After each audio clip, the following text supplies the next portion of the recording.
Salam dəyərli tamaşaçılar, hər vaxtınız xeyirli olsun. Bəzən insanlar var ki, düşünürlər ki, kimlərsə onları xilas etməlidir.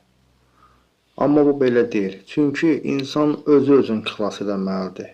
Düz ola bilər, qarşı tərəf fikirləşər ki, kömək lazımdır hər zaman və yaxud kimsə kömək etməlidir. Bunlar olmalıdır, amma insanın özünə kömək etməsə, özünə yol açmasa, düşdüyü quyudan özü çıxmasa, təbii ki, ona qarşı tərəf kömək edə bilməz. Yəni, insan ilk növbədə düşüncəsini dəyişməlidir, düşüncəsini formalaşdırmalıdır.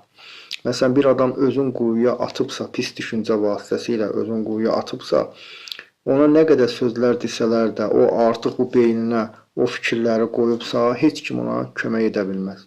Ancaq bu beynindəki pis fikirləri təmizləməlidir və təmizləməkdən də ötürü düzgün və yaxşı bir kitablar oxumalıdır ki, onun həyatında dəyişikliklər olsun. Həyatında dəyişikliklər olandan sonra o özünü xilas edə bilər. Ayrı bir insanlar onu xilas edə bilməz. Ayrı bir insanlar ancaq ona yol göstərə bilər.